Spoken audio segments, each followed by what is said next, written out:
Hello, everyone. Welcome to another episode of Onion Soup, the show where we pull back the layers of metaphysics and reality. And today I have a wonderful guest for you all. It's Miss Athena, and she helps people to break down and identify their dreams. How are you doing today? I'm good. It's so good to be speaking to you. How about you? Doing pretty wonderful. And like I said, I'm so happy to have you here. So first, can you give us a little bit more detail about, exactly what it is that you do? Sure. So I am a dream teacher, lucid dream teacher, also a depth psychologist, and I'm an author. I've written two books. A book called The Alchemy of Your Dreams, which is all about regular dreaming and lucid dreaming, and then I also have a dream journal.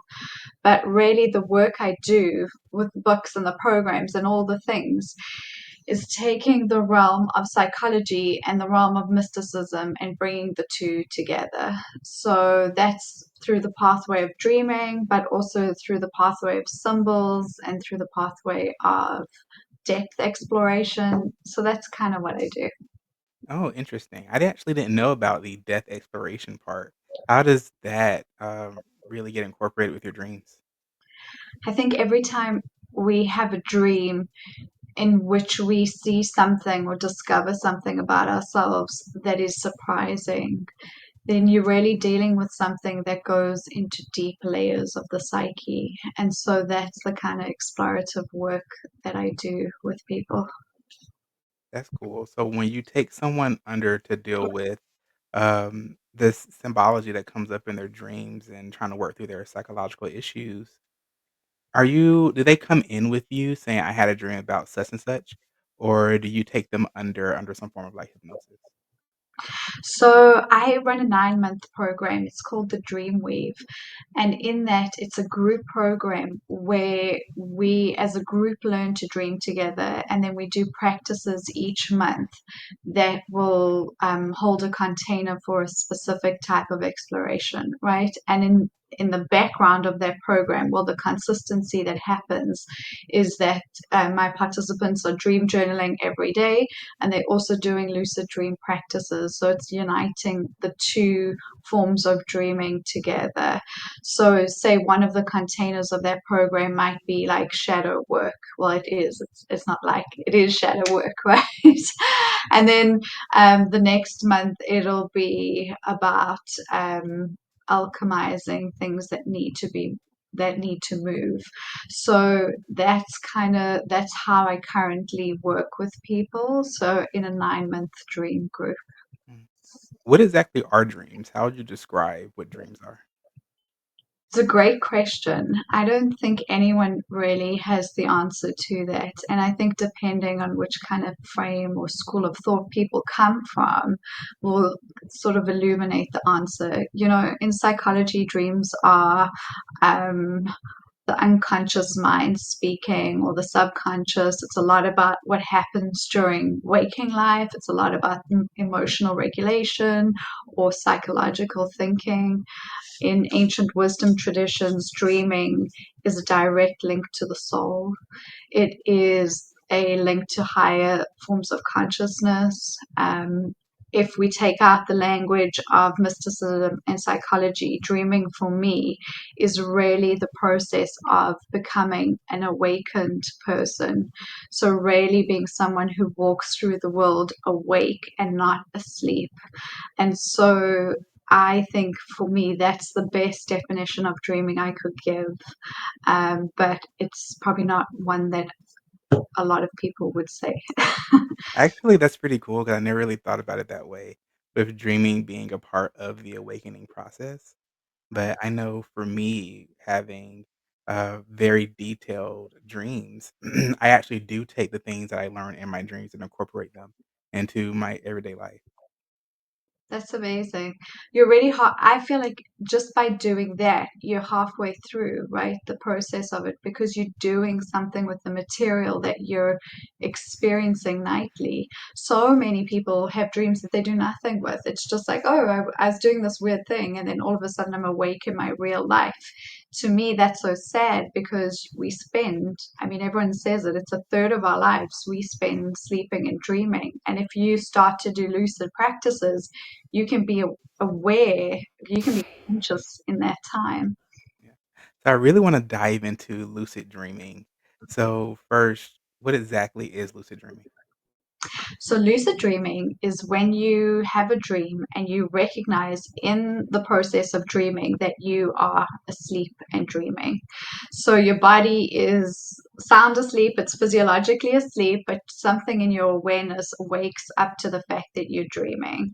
So, at its basic level, that is what lucid dreaming is. So the last time you and I spoke, we were Yeah, talking about how we have very similar things occur in our dreams, such as I have what I call full sensory detail, right. and I'm able to use all of my senses in my dream to include reading. So how does one get to that level? Because for me, I've always been able to do that. So And so it was so amazing that that actually came up the last time we spoke. I think, how does someone get to that level? I think the main thing is just begin treating dreams as something meaningful, right? And then allowing the process to naturally unfold. And I think the best way to do that is just by going to sleep at night and have putting an intention out that your dreams will provide you with insight and guidance, and then waking up and actually recording dreams. I think that is really a good step to getting started with dreaming. But what's really interesting to me is that when we were talking about it last time, you told me how you can read in a dream, right? And I said, well, me too. And I didn't know that that wasn't a thing that many people could do until much later. And I went online after we spoke and I thought I better actually just check out what the research says about this, because I knew it, but I didn't like really have the research at the tips of my fingers. So the theory is that there's something in the way that our optical nerves are linked in our minds that make it harder to read when we dream. And so a lot of people will say, well, it's not really possible. But my question to people who say that is then, well, when you're asleep and dreaming, your eyes are closed. You are literally, a lot of the systems in the body not, they don't shut down, but they significantly change, right? So are you viewing with your eyes or are you viewing with your greater consciousness, right? And so it's such a good thing for people to try and explore the next time they're in a dream, to just by, I guess, just by us having this conversation, that might naturally come up where an opportunity to read something comes up. Um, but yeah, it's interesting. that's so interesting you put it that way because when we think about reading or really seeing anything in our physical world, our physical reality, it's all about light bouncing off of that physical object and getting back to our eyes, being processed by our brains. So we all dream and we all see things in our dreams. They're physical figures and things like that. So where's the light coming from? Right, You know, what is the light coming from? What is it bouncing off of for us to be able to see that? right. It's a great question, and I think that when I was kind of thinking about it, I thought this would be such a good question to ask a neuroscientist who is open, right? And I don't have that kind of background, but if I did, it would be definitely be an area of exploration that I would be exploring, because it's really interesting. Well, at least it's interesting to me. I think it's interesting too. So actually, my background is in biochemistry. Oh, really? Okay. Yeah, and You can do before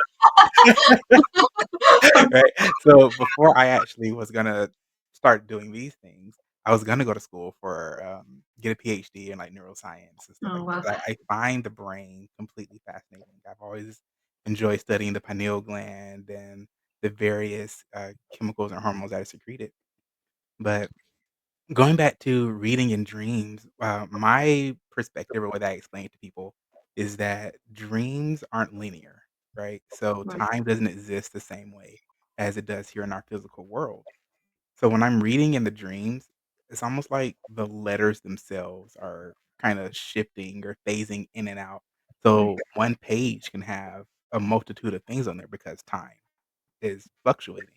So when I'm trying to read, I have to actually look and decide like, okay, this is what this is trying to say, and I try to confirm it and look back.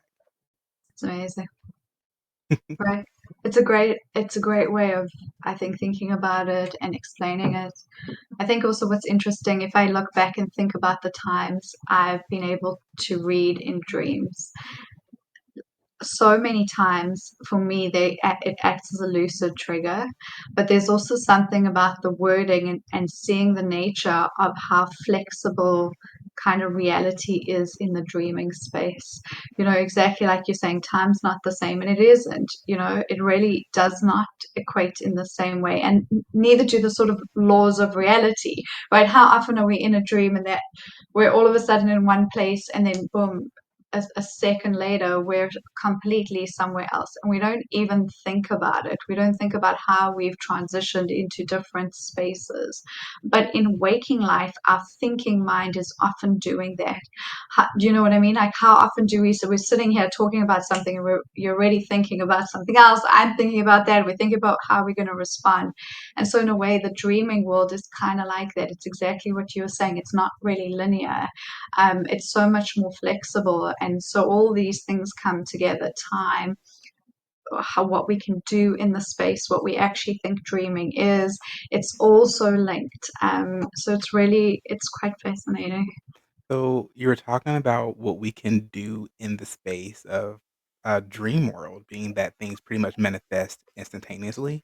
Right. So in my dreams, I've always had the ability, I wouldn't say always, over the past, I would say decade or so, I started to develop the abilities to control the elements and have these like superhuman abilities in my dreams.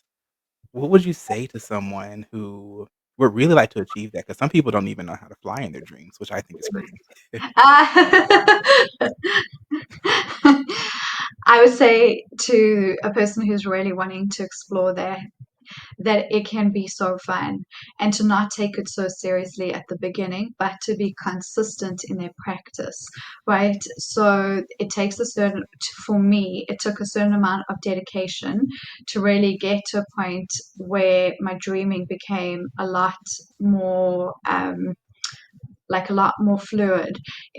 So like when I was trying to rekindle my ability to lucid dream when I was in my 20s, after not having done it for quite some time, it took me a long period of time to do that. And I think it's quite easy to feel despondent if it doesn't happen quickly, or if you're hearing people saying, well, I can fly in a dream. Well, that's easy. Or I can shift the elements, or move, or make fire, or change water into something, that it can feel frustrating not to be there. So my thing is always, just don't get frustrated or sad or despondent about it. Just keep trying, because eventually it does happen. And I think one of the best things that I see with my participants of my dream groups and things, the harder we think it is often how hard it ends up being. So if someone is wanting to approach dream work, I'll say just really put out the intention that it can be an easy practice, and that generally helps it along. You know. So you said something that really just struck me because you said you stopped for a bit and started back lucid dreaming in your 20s. I Yeah. also did the same thing. So I was a lucid dreamer, avid lucid dreamer when I was a child. But most of my dreams were terrible, horrible nightmares. I mean, I was being attacked by anything and everything you could think of. Oh, And wow. it stopped for a bit. And, back in my when I entered my 20s, back when I was in the service, I started having the same dreams over again. But this time, while they were still nightmarish, I wasn't terrified or scared. So That's do you right. think that there's a reason, or what would you say to someone that does have that happen? They stop for a while and then get back into it in their 20s?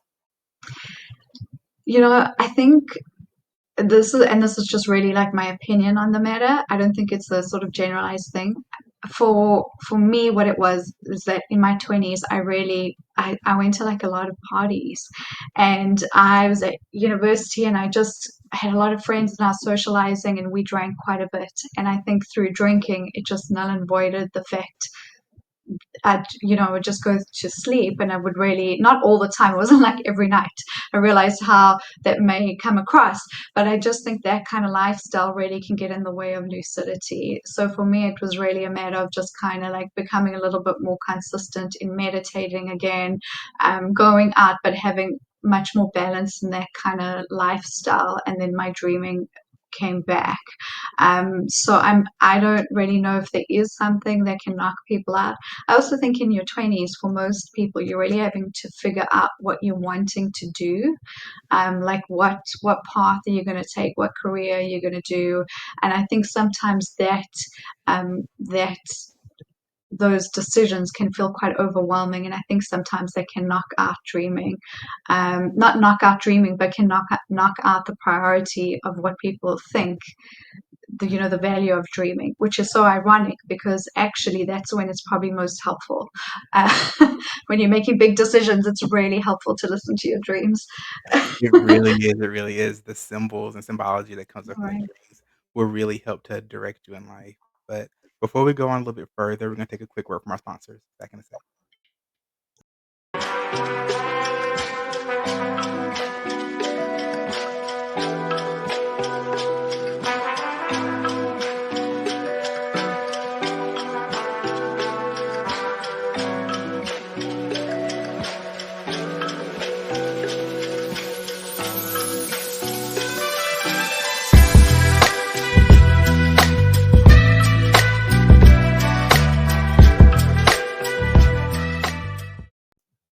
Hello, everyone. Welcome back.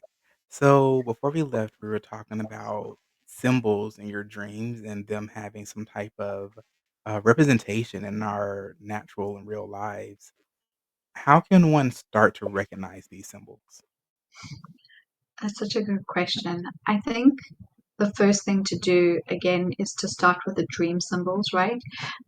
So to wake up and whatever people can recall, to just simply write down whatever symbols come up, people, places, emotions can even be symbolic. And then, if something's really stands out, say like a dragonfly. And then in waking life, so many people know the Jungian notion of synchronicity and how symbols collide in synchronicity. And that's what makes it meaningful because you're kind of not looking for it, it almost finds you. And so I think that's a really good place to start. First, by acknowledging symbols in dreaming, there's almost like a conscious, what you're doing is you're saying, I feel, to the non physical, right? And also to the unconscious depths of the mind. You're saying, I'm ready to pay attention, and I'm paying attention to the symbols and imagery that's coming up. And the minute you do that, it's like, oh, finally, this person's listening. And that part that organizes, that unifying principle that organizes how symbols pop up in reality and dreams goes, oh, great, you're finally paying attention. And it just naturally comes. I think what happens often is that these things happen, um, and then people don't really know what to do with it, and so that's really the thing. What do you do once you get these symbols? What's the next kind of step? And usually the symbol will tell you, but it is, I find, like an art in a way. So, what do you think about books that discuss various symbology in dreams? For instance, I happen to have one right behind me. I was just thinking. So, books like these, what do you think so of?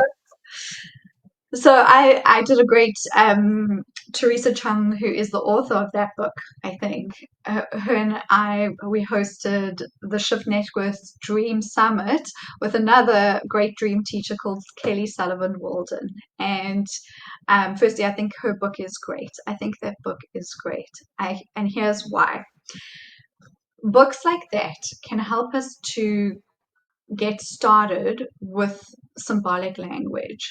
What they are not good for, in my opinion, right, is that they should not be used as something that's set in stone. So if you pick up a book and you read, okay, the symbol apple, apple means great life. Let's just say as an example, right? We open the book and it says an apple is a great life. That's the meaning, right? For so many people, we have so many links to what an apple means as a symbol to us, right? Just collectively, apples they speak to us about religion.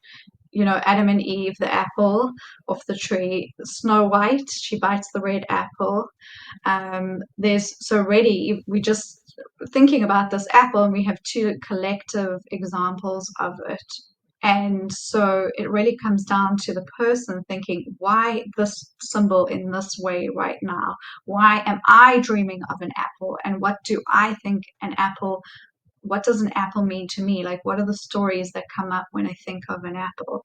But what I think is very helpful is when people have not worked with symbols or haven't focused on their dreams or they're not working with anything in waking life, it can be very hard to rekindle the connection.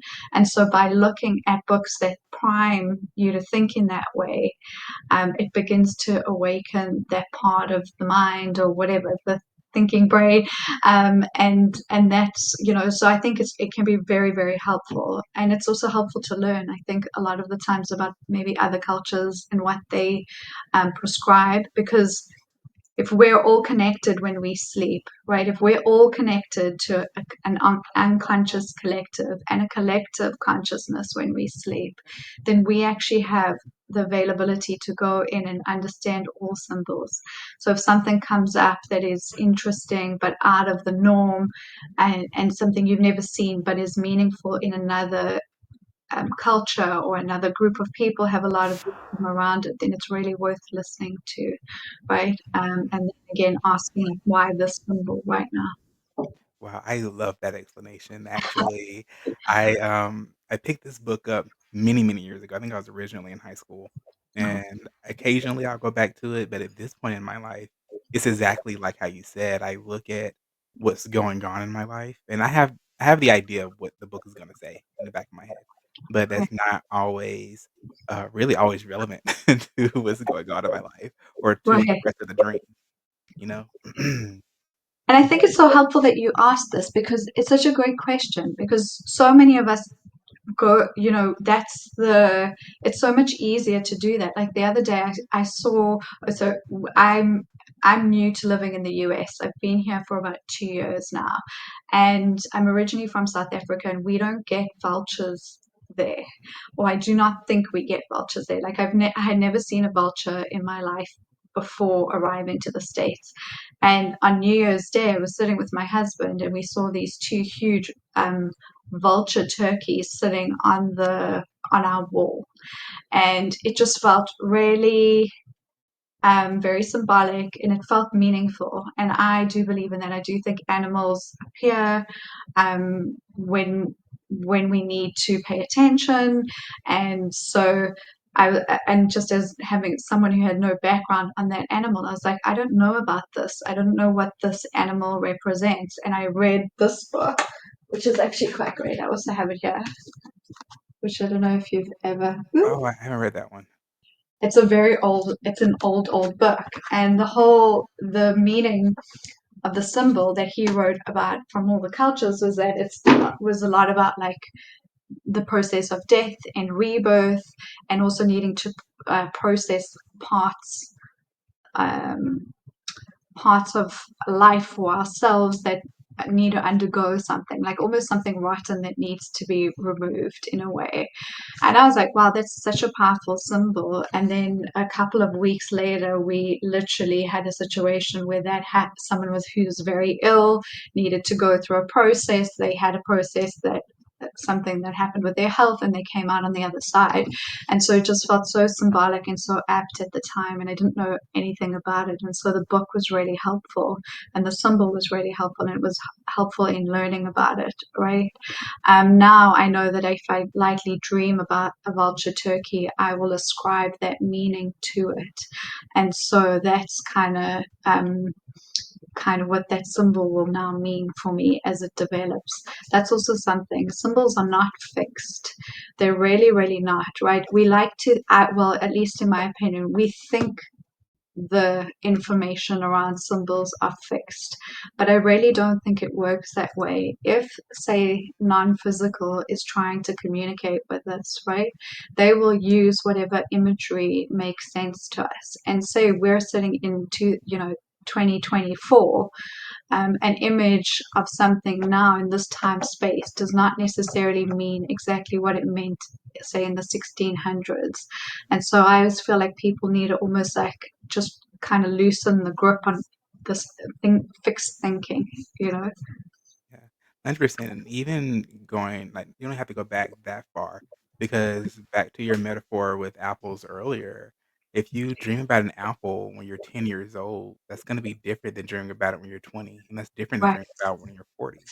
So, going back to reassess what things mean for you is also very important. Very, and a very helpful way of looking at it, you know? Yeah. Mhm.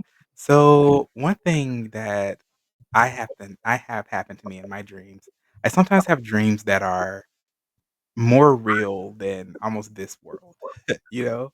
And I don't know, is that something that's ever happened to you, and how do you feel about that? I feel like that's a very profound statement. I think the more I do conscious lucid dreaming work and the more I begin to do deeper dream practices and lucid practices in waking life, it does feel like that. And my sense of it is that the the non-physical realms are, well, non-physical is such a larger part than this reality. And so when you say it feels more real, I think because in a way it is, we are just focusing our, and I say we as such a generalization, right? This is my belief of it. We are focusing our non physical energy into this physical realm, but it is like a pinhole. It's like just a tiny point of what we actually are. So a lot of people who have lucid dream experiences or even near death experiences, well, it's such an awakening because it's like, wow, that feels more real. That felt, there wasn't time, space is different, the feelings, there's a resonance of love and compassion and all these things that kind of come together. And so I think that's really the realm of exploration that is so exciting for anyone who wants to see like what that feels like experientially as opposed to a belief. Like I always say to people, you don't need to believe me. You shouldn't actually. You should go out, dream, do this for yourself, and then see what's true for you. But the more I do the practice, I feel like that is a much I don't know if I want to use the word truer, but it feels very real, you know. It is very real. Mm. So, are the figures and entities that we meet in our dreams, are they just different aspects of ourselves? So this is where I think understanding the spectrum of dreaming is very helpful. In symbolic dreaming, just regular dreams that we have at night, right? We are met with so many people, so many dream figures that can represent parts of ourselves, right? And that's very much like in the last time we spoke, we're talking about nightmares, right? And how we both actually had repetitive nightmares, and how so often it's really something internalized that needs to be looked at and healed. But then there are also the times where even in regular dreaming, you can have a dream of, say, a deceased loved one who comes into your dream and gives you information or just visits you, and the feeling is. There's a feeling of resonance that is very hard to shake when you wake up. And so in my book, I write about how we dream with our psyche, but we also dream with non physical. I use the word spirit in the book, but really non physical, I think, in a way, is broader and can be very helpful if people find the word spirit uncomfortable, right? So it depends. It really depends on what's happening in the person in their life, and it depends on what kind of dream it is. And the more you focus on your own dreams, you learn to tell the difference between, well, oh, this is an emotional dream. This is that that person who was running me down in my dream, who was chasing me, that's a behavior that I need to address in my waking life. That is more about me than anything else, you know. Or dreaming of a family member who really, you know, irritates you or something. That's, oh, the relationship needs looking at. But then there are times where the dreams are not just about those everyday things. They are about much bigger things, or maybe not bigger, but maybe not so linear, you know? Yeah, 100%.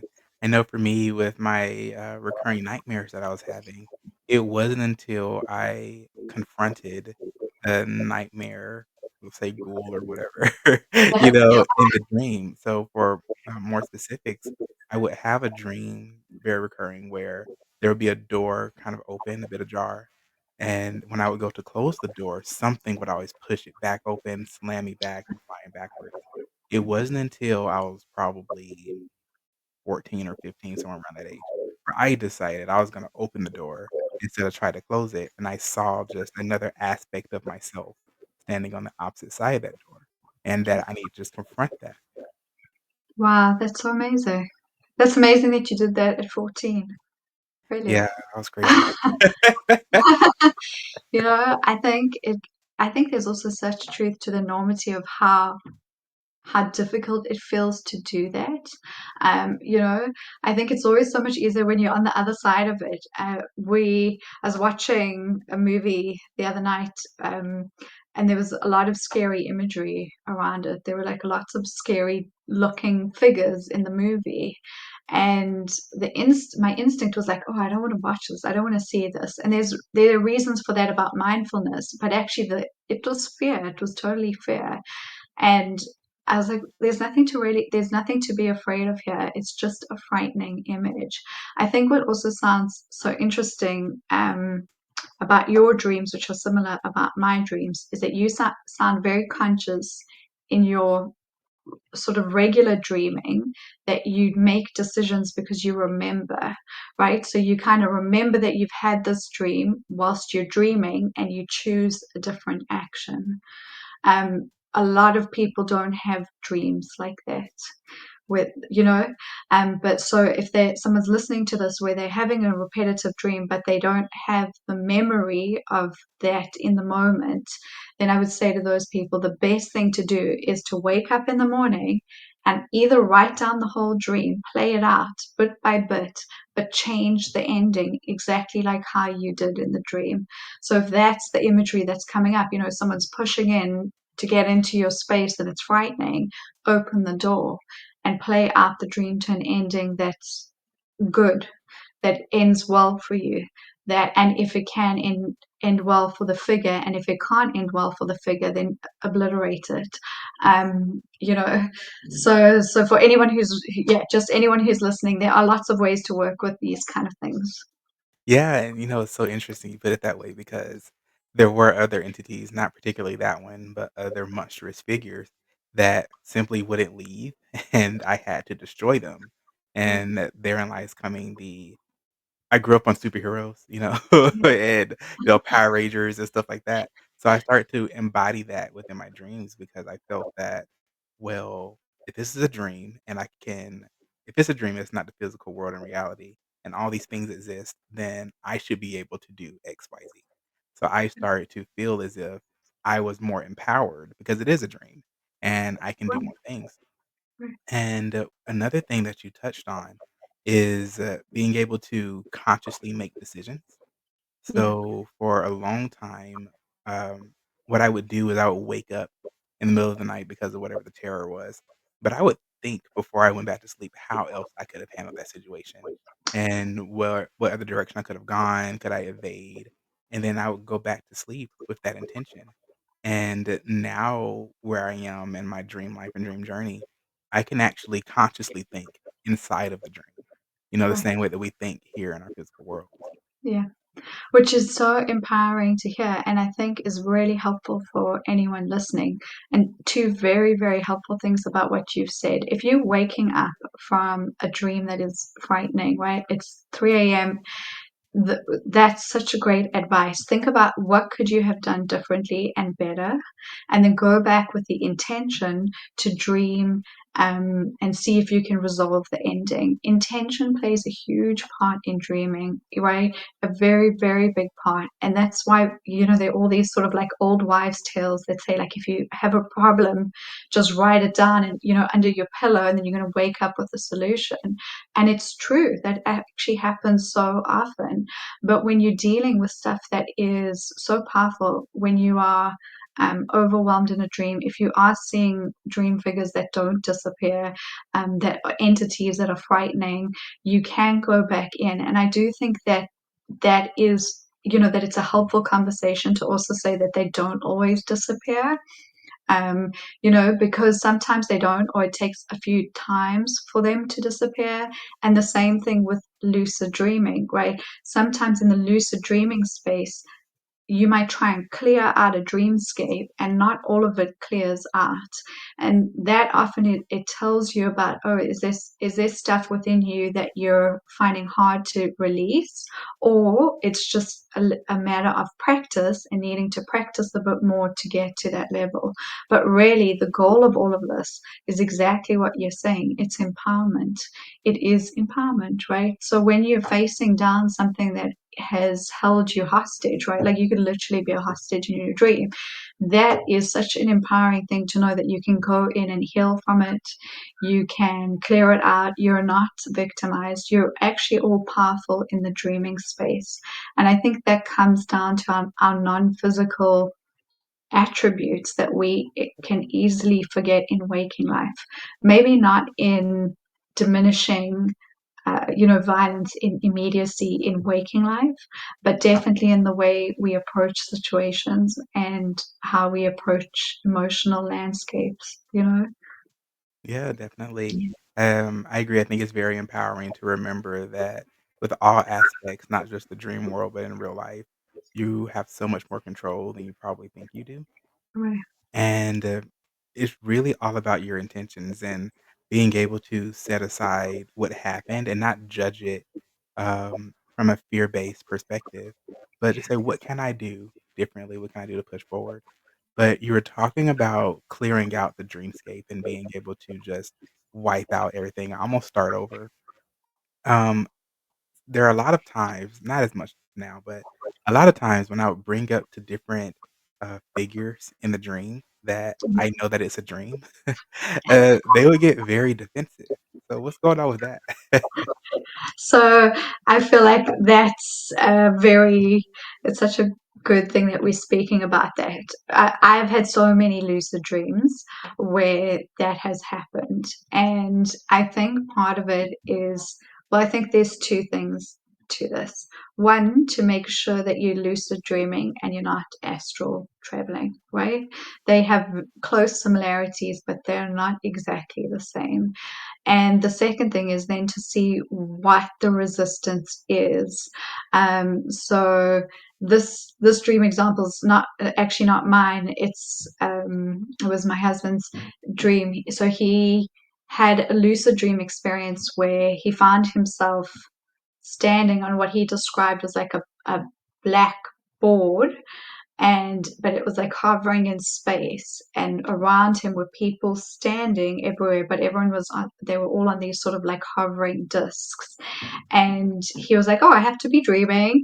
And so he was lucid, but I would not say fully lucid. He was kind of like lucid enough to recognize he was dreaming, but not enough to fully alter everything. And so he said, dream symbols be gone, which is, I write about this in my book, but it's actually a statement that comes from a dream teacher called Robert Wagner. And is a pioneer in the lucid dream space. He's been teaching for a very long time.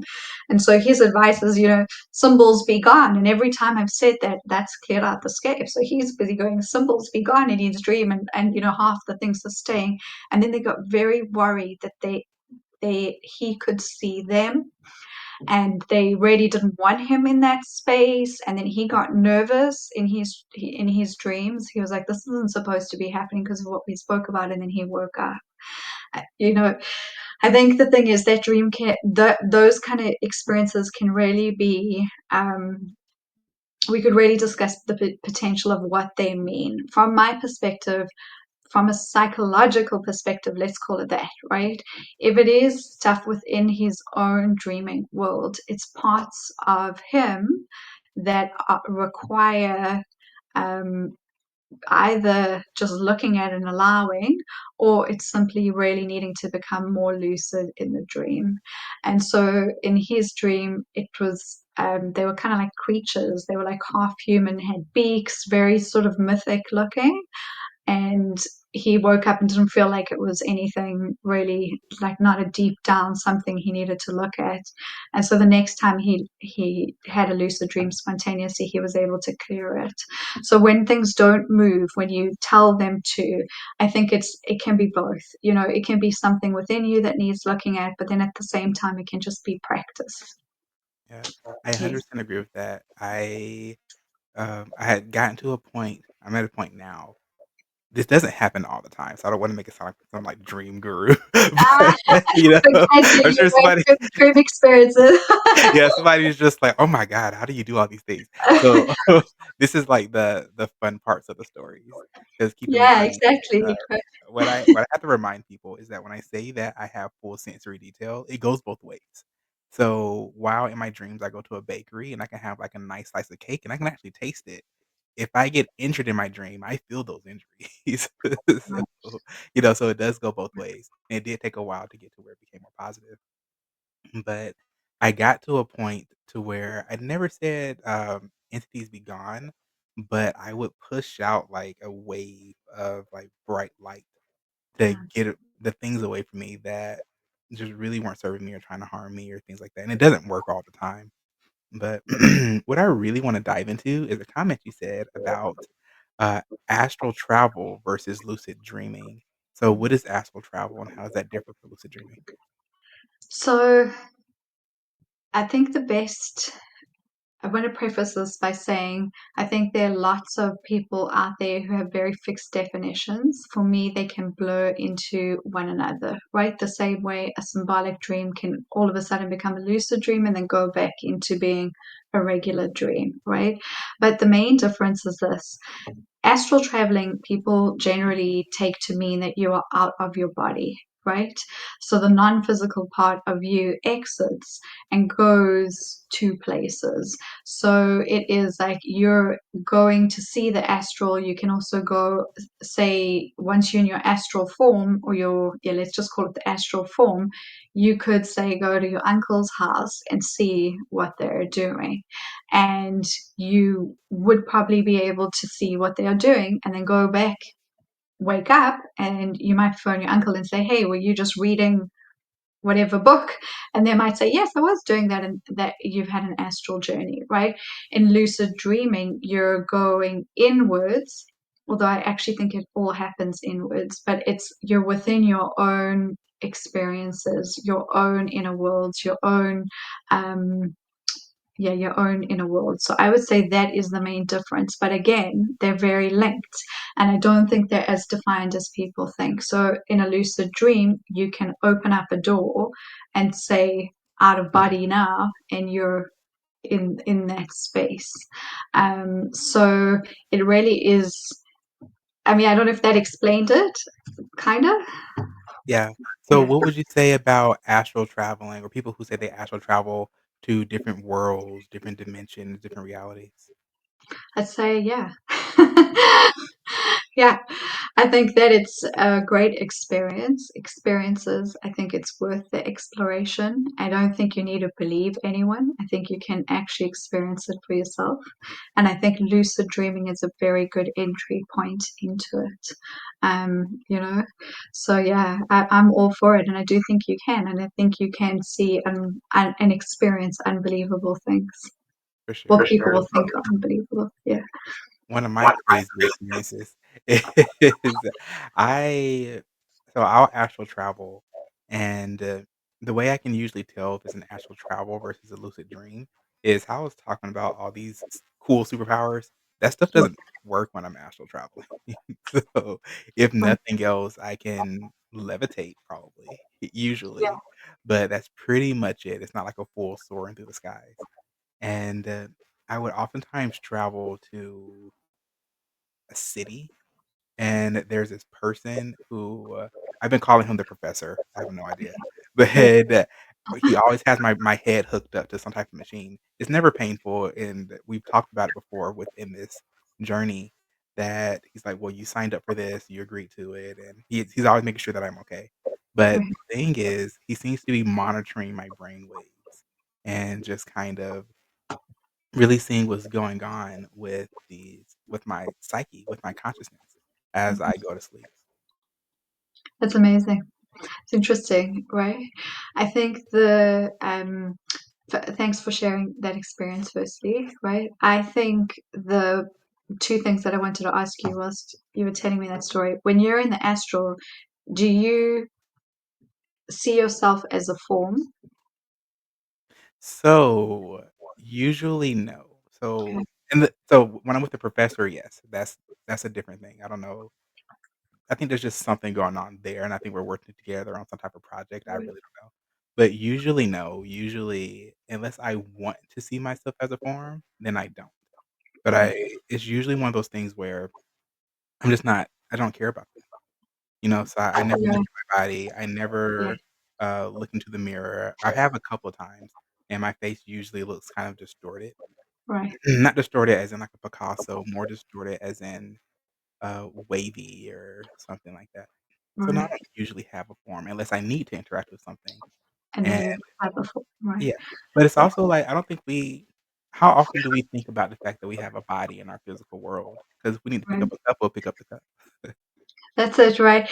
I mean, the reason I asked, I was curious because, you're saying in the lucid dreamscape, you can, you have powers, right? You can move fire, you can do that. And I think it's so interesting because often when people astral travel, they you're you're actually in a way doing what's kind of unbelievable in the most amazing way. You're not actually always a fixed form.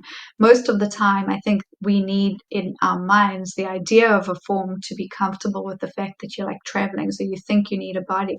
It took me such a long time to realize when I was astral traveling, I was in like that thinking realm where your thoughts, and it's just like, oh, you're in that space and it's not really talking, it's more like you're getting blocks of information.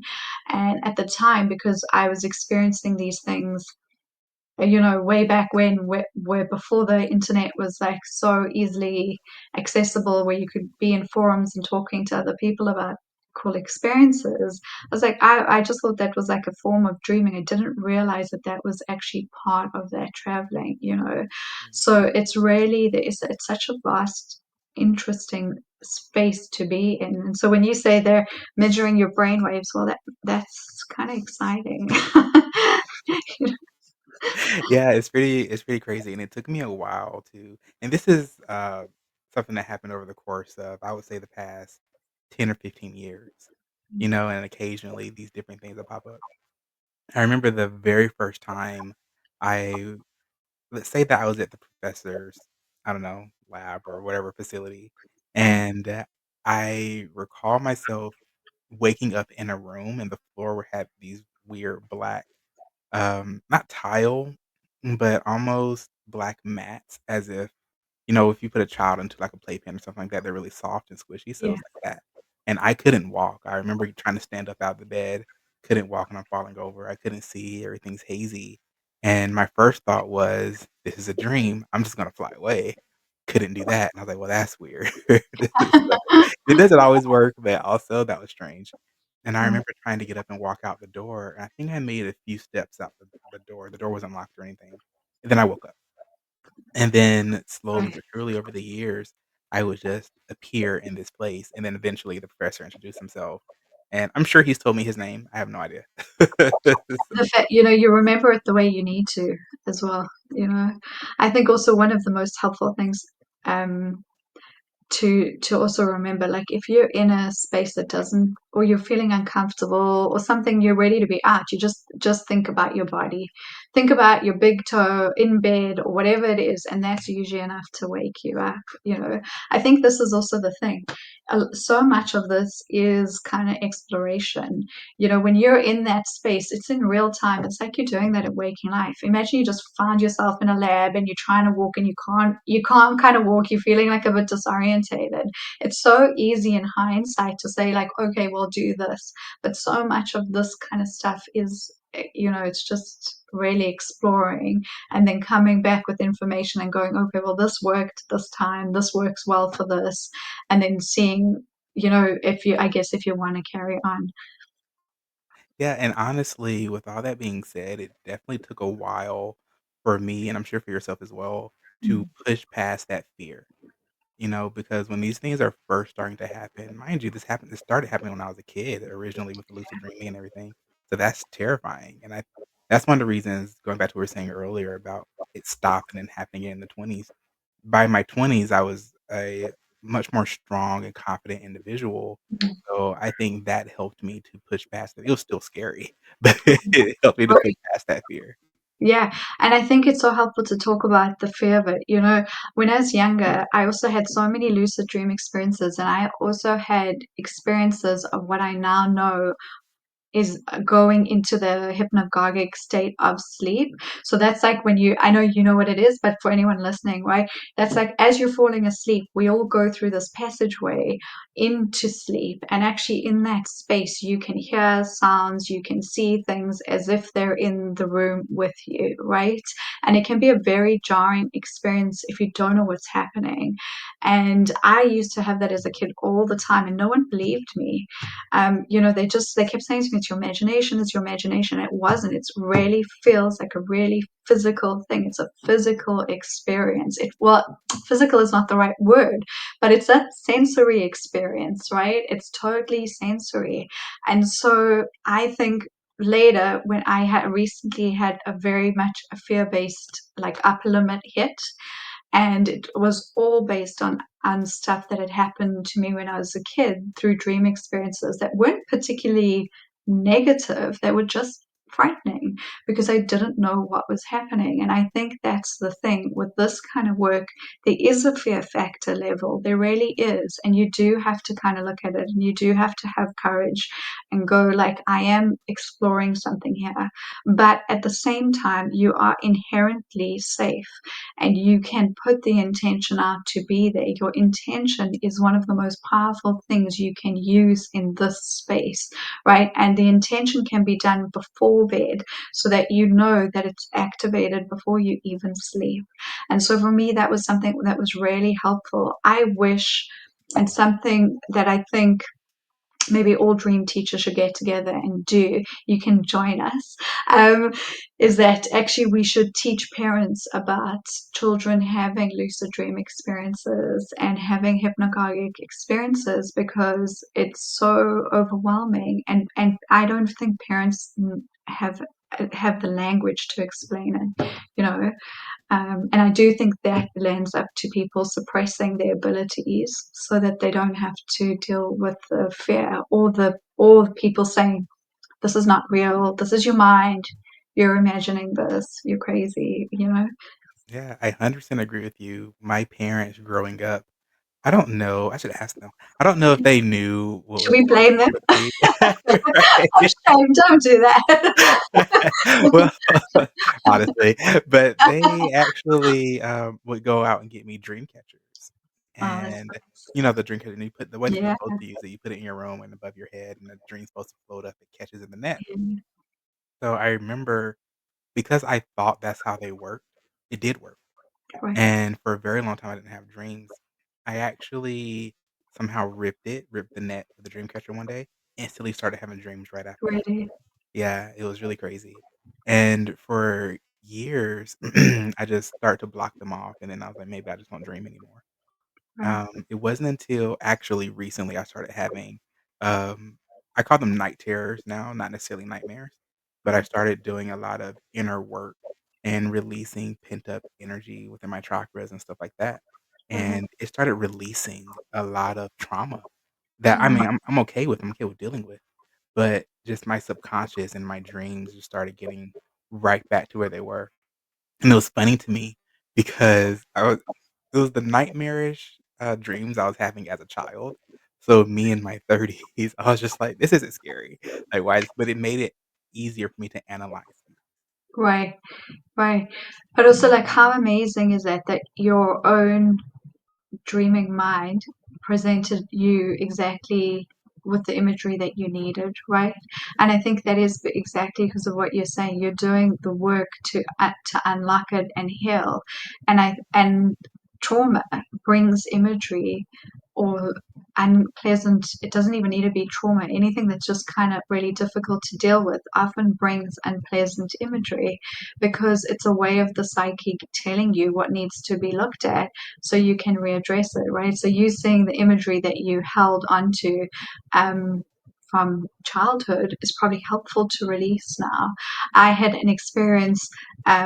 It was so um, it was so it's why therapists often have supervisors, right? So you're in your own therapy when you do work with clients. I had a client who is okay with me sharing the story, and she had an experience when she was younger. She was telling me about this experience, how she used to go to sleep at night, and she would often feel that someone would climb in to the bed next to her, but not like um it wasn't anything. It's not like a physical person in real life. It was just like someone would come and sit on the end of her bed and she would feel it and be really, really frightened. And it was so funny because while she was telling me the story, I was thinking, oh, that's so strange. So many people have that almost exact experience. And that night I went to sleep and I had dreams of memories that I had repressed where the same thing had happened to me as a kid. And it wasn't like a physical abuse or any type of form of abuse that was happening. It was just literally like undealt stuff that needed to be looked at. And so it came up. And I think that when that comes up, the best thing to do is really to look at it, and you can do that in so many ways. Like you're saying, you can do it through dream work, you can do it through releasing energy and healing your chakras. You can journal, you can speak to a therapist, you can do whatever you need to do as long as you're doing something with it. Otherwise it just gets stuck. I think that's so important to look at because a lot of times when we think about repressed childhood trauma or memories, people tend to think that one, maybe it wasn't that bad, so I don't need to go deal with it, and or two, that their trauma isn't important, and that's not true. It doesn't mean that the trauma itself let me rephrase that. We shouldn't compare our trauma levels or anything that happened to us throughout our lives to any other person. The fact Right, of the matter is it left some type of mark on you, and it does need to be looked at in order to be healed. And when right, we look back at it as an adult, we might say, "Oh, it wasn't that serious. It really wasn't that bad," and it wasn't. right. But at the same time, the feeling of somebody sitting at the end of your bed is terrifying.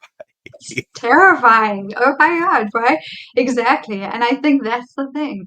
I think that stepping into comparison, especially now with social media, right? I think it's so easy, especially with the trauma stuff, to fall into everyone kind of like retelling. It's a retelling of trauma that can be very unhelpful. Comparison doesn't help. And in the emotional landscapes of our lives, the emotion is it's fresh and it's linked to whatever needs addressing, and whether that what is something very significant like a very real terrifying trauma or a non-physical trauma or an imagined one, they all feel the same way. I always tell people it's like that research. They say, if you're closing your eyes and you're imagining something, or if you're actually living it, the brainwave patterns are almost identical, right? It's the same thing with healing trauma. It needs to be looked at, like you were saying. Yeah, the brain honestly can't differentiate Mhm. what's real or fake or from a thought. This is also when they talk about manifestation and bringing things into your life. That's why it's better to be in a positive energy. But Athena, we only have a few minutes left. It's done so quickly. It's It's great to so talk. great. Is there anything that you want to leave with the audience before we go? I think we covered so much ground. I would just like to say, I guess, that if for anyone who's interested in this work, all you have to do is just begin. That's all you need to do. Yeah, I 100% agree with you, and that goes with anything in life. Just get started. You know, if it's something you wanna do, then do Right? it. Exactly. Simple. That simple. Alright, well well, thank you, Athena, for coming on, and I wanna thank you all for tuning into this episode of Onion Soup. Have a great one. Bye.